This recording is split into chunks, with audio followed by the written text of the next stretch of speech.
All right, so hey there. For those of you who are watching on on the Facebook channel, Facebook page, I guess, and YouTube channel for the church where I serve, Christ Evangelical Lutheran Church in Avon Lake, Ohio. Obviously, I'm Pastor Jeff, and my esteemed seminary colleague and friend, mentor, source of most of my inspiration is Pastor Andrew Gookin. And I have a fun story maybe I'll share at the end of this just to wrap things up. But Andrew Gookin, Pastor Andrew Gookin is up in the Rochester area. I don't know if it's officially Rochester, but Rochester, New York. Is it officially Rochester? We're officially right in Rochester. All right. So Rochester at Resurrection Lutheran Church. So what we're trying to do today, and we're going to take it about 20 minutes, realizing we only have about 19 left now, is we're going to take like a 20 minutes, 15, 20 minutes challenge to tackle a topic that has come up in our ministry, our various ministries. We've each served 3 congregations. We're currently serving in our 3rd congregation. Andrew graduated back in 2005. I graduated in 2006. And we're just going to talk about the topic, and we'll see what we can learn from each other, where we agree, where we might disagree, maybe some opposing views that we have heard.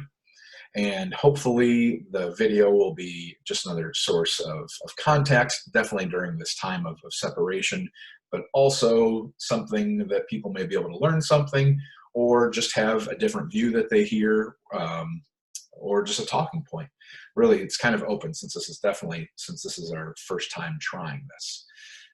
So Pastor Andrew's in his church office surrounded by all of the books and his book learning, and I'm in my house where my 2 children and 2 dogs and 1 cat are, so we'll see how well this goes. All right, the topic that we've agreed upon for this inaugural video, and it might be the one and only video depending on how it goes, is I don't know what to do with my hands.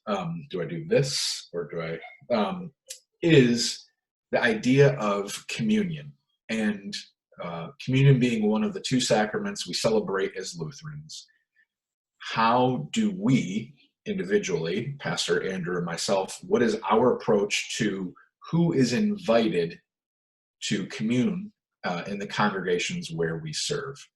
And I'm going to state some of the approaches that I've seen in my life, and then I'm going to turn it over to Andrew to hear a little bit about what he has seen, whether it's anything different, and kind of how he goes about it. And just for everyone to know, this is not going to be necessarily a scholarly conversation. We're going to bring our experience, our book learning, our education in with us to the conversation, but it's meant to be more of an easygoing, informal pastor chat that we would have with anybody who was around us. So for Holy Communion and who is welcome to commune with us in the congregations we serve, I've seen 3 different approaches within the ELCA. The first approach that I've seen is that individuals who are Lutheran, you have to be Lutheran, and you have to be ELCA Lutheran to be able to commune at that congregation.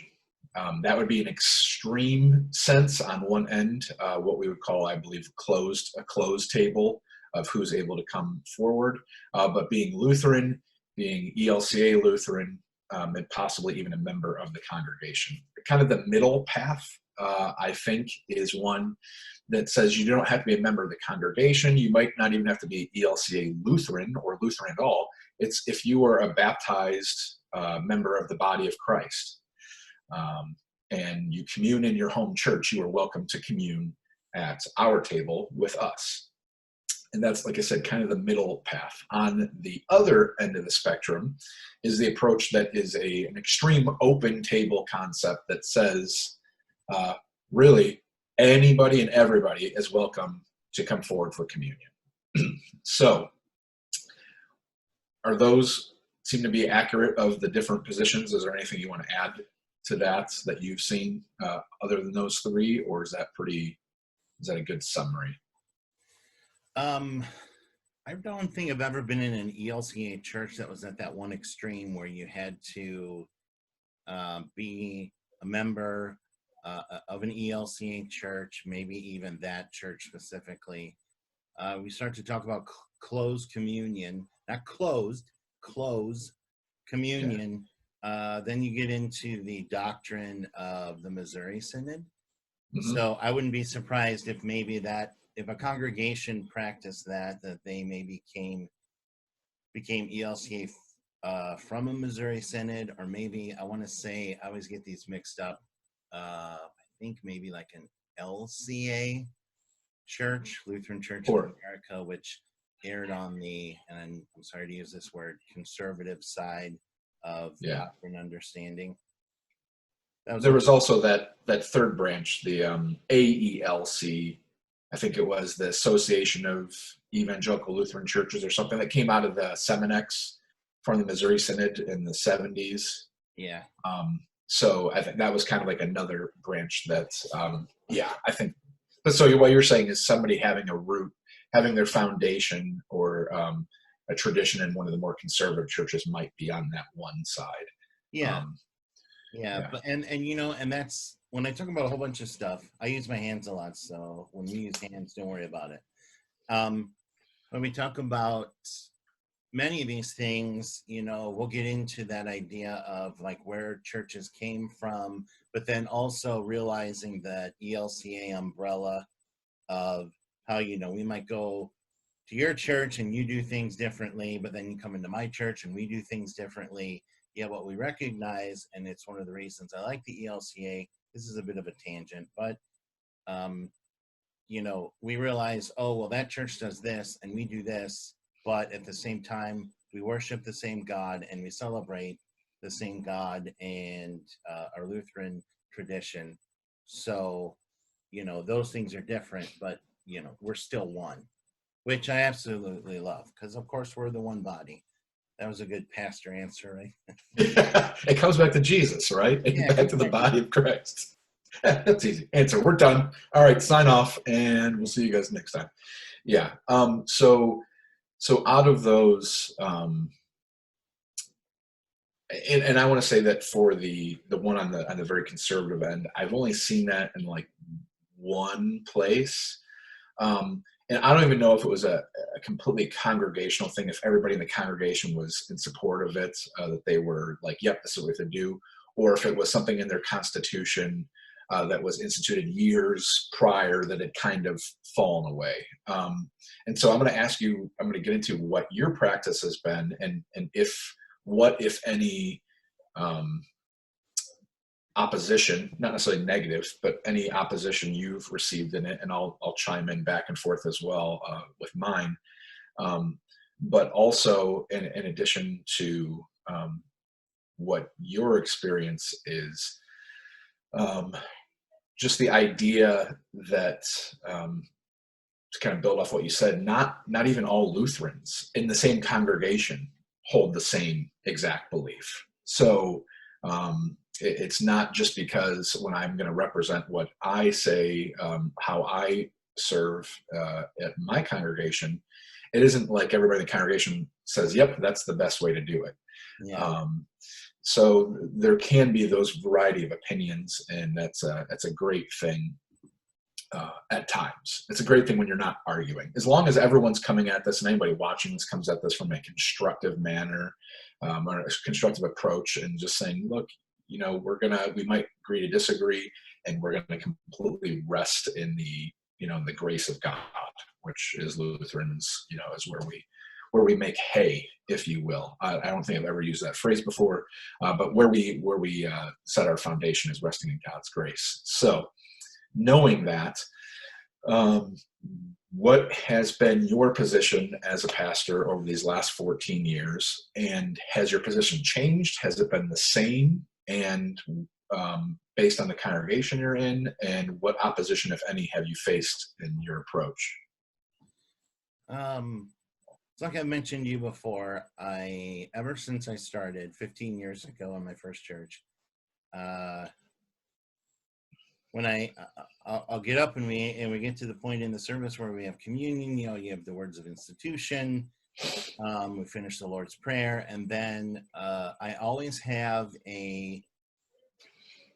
well, in some churches, you know, it's there in the liturgy, but I always make sure it's in there, that invitation to communion.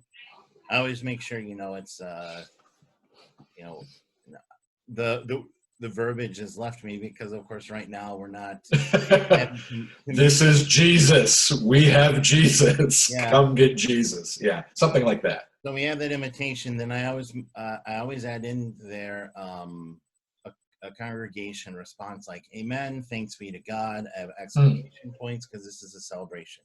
Okay, so you have that, and then once we've responded that way, especially if we have visitors, I will give instructions like, "Oh, we commune by intinction, and that's what this means." Sometimes I'll say, "Oh, that's a fancy church word."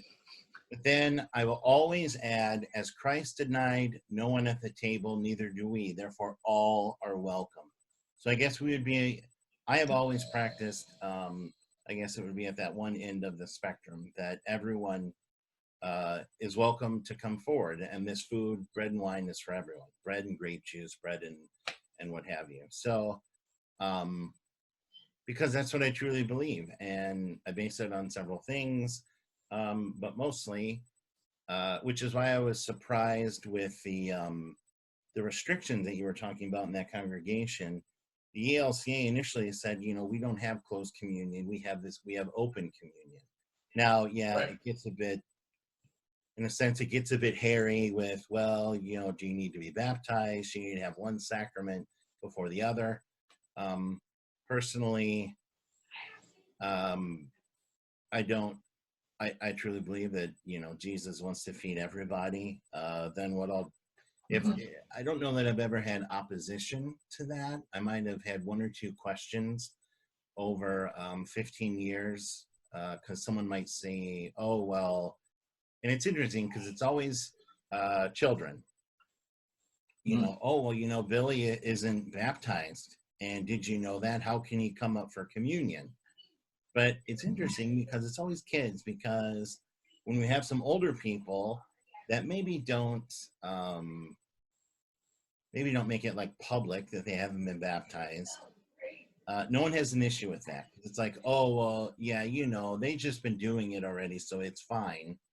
And it's like, well, there's really no difference whether this person's 75 and never been baptized and this child is, let's say, 10 and has never been baptized, you know. Yeah, well, in my life, it's similar, and I give similar response, is because in the Lutheran Church, because we baptize infants, and 90 whatever % of our baptisms are of infants or young children, there's an assumption that any adult that's in a Lutheran church for worship is baptized and confirmed, probably, you know, who's there willingly, is baptized, confirmed, and has received communion, you know, prior. So like for me, I'm not joining the church till I was 21, almost 22. I started taking communion before I was baptized. Yeah. Because I would say, you know, part of me would say I didn't know any better. But I just took communion, and that became very important for me. And it wasn't until I realized, oh, wait, maybe I'm supposed to be baptized. I talked to the pastor, and my pastor said, you know, "Well, you've been taking it so long and it didn't kill you, you know, so I guess we can keep going. But you should get baptized." And I did, obviously, but nobody in the congregation, simply because of my age, no one thought anything about it. Yeah. Whereas there could have been a kid there that was, to your point, there could have been a kid there that was 7 years old who had been in church every week of their entire life and had way more church experience than I did. But week one, because I was an adult, people are like, "Oh yeah, you know, there's no issue with that." So we have a gosh, he must be, I want to say 6. Yeah, he's got to be about 6 years old, and in fact, he was the one 2 years ago that told his mom, because it's a single parent home. He was the one that told his mom, "Yeah, we need to go to church." he pretty much was like, Yeah. you need church and I need church. Yeah. I can't drive yet, so I need your help. Yeah. Right. And he has not been baptized. We've talked about it, but he does come up for communion. And the thing is, this kid, this 6-year-old, can explain the meaning and the history and everything behind why we commune and what communion is better than probably 80% of the congregation. Some people, even better than some people who've gone to seminary, who can't explain what the resurrection really is. So, but that. So I guess that gets me to another point or another topic is, if the people haven't been there, if they haven't been baptized, if they haven't received proper instruction, then how do we know that they know what they're supposed to believe when they receive it? And I have 2 thoughts on that. One, my guess is, and I've told people this, my guess is if I were to give a quiz to all of my members before communion, and I said, you have to get this score on the quiz in order to be able to take communion, I don't know how many of them would pass it. And that's not like a slight against them. It's just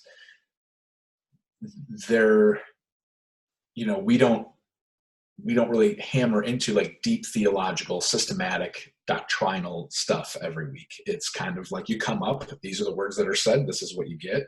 Yeah. And Lutherans tend to have like that personal relationship kind of thing, idea. But second to that is what confuses me, and maybe you can shed light on this, what confuses me is how we have 2 sacraments, baptism and communion. We say for baptism, you don't have to know anything that's going on. This is simply an act of God giving you this gift, this grace. But for communion, which is also a sacrament, which is also God giving us this gift freely, this grace, you have to know certain things. And that just never made sense to me from a theological standpoint. And biblically, I have certain reasons why I also believe in open communion for everybody. But that confuses me as to how we can hold one set of expectations and standards for baptism, but we don't hold it for communion. Well, I think that's a bit cloudy, but well, Yes. You're like, I spaced out 3 minutes into what you were saying. No, go ahead. I apologize. No, so a couple of things I want to say. So, when it comes to kind of adding what we just talked about with baptism, in a sense, baptism first and then communion. But we need to remember, and I'm about 98%, I tend to forget, but if we look at the Last Supper, I think the only baptized person there is Jesus. Yeah. So, and there's nowhere, I don't think even in the book of Acts, where the disciples are baptized. They baptize people, but they've never been baptized, which is interesting. And they, of course, receive the Last Supper, and they practice that. So there's that, in the sense of... Yeah. But then when it comes to baptism, so we have these 2 sacraments. So with kind of going along with what I've said, communion, I welcome everyone. Mm-hmm. And they come up and they take it. And usually what I'll do is if there's someone that I know that isn't baptized and they start coming and they're like, oh yeah, I really like church. And then we kind of move closer to the talking about membership, which is like a whole other thing that I don't practice what I think traditional churches do in terms of membership. But once we get there, it's like, okay, then I'll start asking the question of, well, you've been coming up for communion, and I know at one time you told me you weren't baptized. Usually, I said, typically, traditionally, it's like you're baptized and then you take communion. And I said, so what does this mean to you? And then we start talking about it. And my experience with that is it's always been very, it's a deep conversation. So that's great. But to get back to your question, so when you have this, in a sense, instruction for communion and why we have that, it's kind of a one and done thing, you know. Right. It's you hear this is what communion's about. Now you've learned that. Okay, now you get it. Yeah. Baptism, you know, we have infant baptism, and ideally, you know, of course, in that liturgy, as you know, we entrust the parents. You're like, oh, you're going to raise this child in a Christian home. You know, as we say, Right. you're going to put the scriptures in his hands. Or their hands. You know, you're going to do these things that, you know, in a faith-filled house. And Right. you're going to do this. And then we say to the congregation, and then you're going to do the same, right? Yes, we will, with God's help. Well, that's a whole other issue too. But Right. so you baptize this baby. They're baptized. They're, you know, whatever. That's again another whole topic on that Right. side of what the understanding is there. But that's when you also see it's not a one and done thing. Well, in a sense, it is. Jesus, but in the Lutheran Church and many of our sister denominations, you have that confirmation, which is, you know, affirmation of baptism. That's what it's called. I know you know that. Right. So I have read that twice. You've Yes, read but that thank you for reminding me twice. Yeah. So, I mean, that's baptism in a sense is one and done in terms of being baptized. Very important. But it's that affirmation. It's like, okay, you've been baptized, but now that's the instruction there with confirmation. It's like an affirmation. So do you accept this or do you not? Right. You know, But that's part of our Lutheran belief as well, though, is the idea that that's a if we were to follow it strictly, that there's that daily dying and rising. right. You know, so just because we get baptized at 3 months old and then we get confirmed at 14 years old, it's still every day, moments within my day, I have to go, no, I want this. And even after I mess up, I have to come back and say, no, I really want this again. And so I would say even for communion, one of the ways I explain it to my approach has been is that kind of like baptism, it's similar in that, you know, our kids when they're little, and Andrew and I both have 2 kids, each a boy and a girl, and my daughter was born in November of 2002, and Andrew's son Alex was born in March of 2003.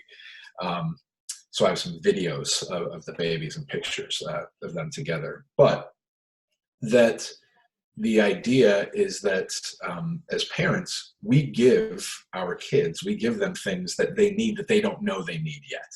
We feed them certain types of foods. We teach them certain lessons, and they might not get it until they're, you know, a certain age, but they still have it.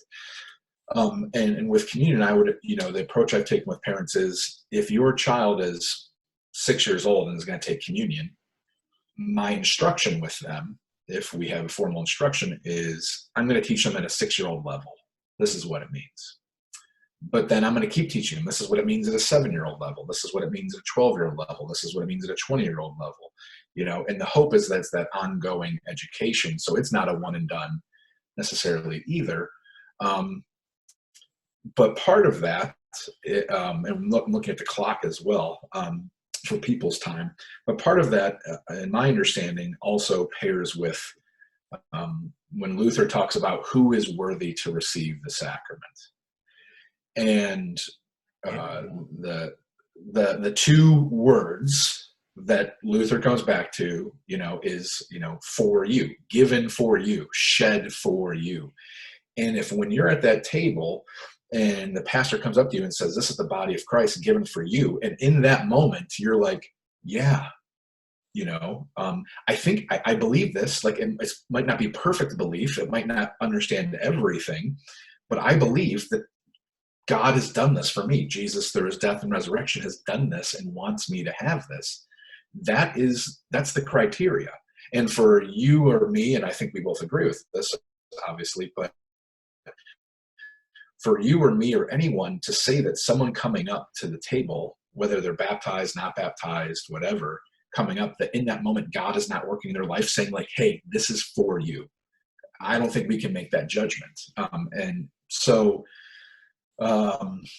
so with that, being in theoretically the criteria, I would also agree that it's not like open communion table, at least in my mind, doesn't mean like free for all in the sense that, oh, well, I know you're not baptized and I have no desire to take you on that journey to potentially get baptized or whatever. And I'm just going to give you communion. It doesn't matter. But it's taking away some of those, what I think are restrictions that we've placed on the meal Yeah. Over the years, that, as to your point, the disciples weren't baptized. I'm 98% positive that Judas is present for communion in the Gospels, as is Peter, obviously. And so Peter's going to deny Jesus. Judas is going to betray him, and Jesus still gives both of them, communion. So I guess the other point, and my guess is that we're on the same page on this, is that we both err, or I err, almost always on the side of grace, and to say, all right, God, this is not my thing. This is your table. I'm imperfect. I'm sinful. I'm coming up here. I'm doing the best I can. And on the flip side of that is I've actually had more adults, teenagers and adults in my congregations who don't come up for communion, even though I say you're welcome to, but they hold themselves out of a sense of respect. So like, I've never had the experience that I think is the concern. Part of the concern is like, there's some crazy atheist out there or Satan worshiper that's like, I'm going to go up and take communion, ha ha ha, and desecrate the body. Like, I've actually seen more people go like, where I'll say to them, you can take communion here. And they're like, no, I'm going to hold off. I'm going to wait a little bit longer till. So I guess, if we have a couple minutes, like a minute and a half to wrap up before I tell a story about you that I remember and that you don't have a chance to correct because I'll just stop the meeting, I actually don't have that authority because we're on your Zoom, is with those phrases for you, do you think that pretty much sums up the concept of the open table? Yeah, obviously God is acting in the sacrament, which is part of what Lutherans believe. It makes something a sacrament. So the short answer is yes. Yeah, that's that. Then don't make any exceptions. Yeah. No, that's God is acting in that, and it's and as pastors, we've both been through our ordination. We've been I don't know, is gifted the right word? Gifted by God to be, in a sense, the host at that particular table, which, of course, I believe is part of the larger table, which, and I tell people how you used to have the communion railing and it went into the wall, like around the altar, when altars were on walls and stuff. And people would come to the railing. Well, what does that represent? When it hits the wall, it represents that this table never ends. And it's that table from the feast of Isaiah that we hear about on top of the mountain. We're actually participating in that feast at that moment with the saints who come to the table. So there's a little more of a pastor answer for you, but it's, we've been chosen and gifted through our ordination to be the host at that particular table of one table, but then also by the congregation through our calling to be their host. Not a go-between, but, chosen of that, a person of that congregation to serve the meal, which comes to service as pastors. So I think that's everything I wanted to say there. Yeah. Yeah. And obviously there's going to be more. People, theologians and biblical scholars spend their lives writing books about this, multi-volume books. And we're just two schmucks, talking over Zoom right now, giving a shot. obviously there's way more that we could dig into and delve into on any of the points we've made today, and who knows if we'll do that in the future. But before I go into the story, I want to say thank you for agreeing to do this, because I've had fun. And one of the things I've shared with people in the past, in congregations where I've served, is a big difference between seminary and then getting out into the church is that when you're in seminary, you're on a team or a military kind of thing without the violence most of the time. But there's a sense like you're all in this, everyone's in the same process together. There's an extreme sense of community. And you're taking classes together and you're thinking about and debating biblical topics and theological ideas or church practices. And so you have your friends there constantly to bounce ideas off of. And then you get out in the congregation, and for the most part, you're just kind of flying solo. I mean, you have ministerial associations and what have you.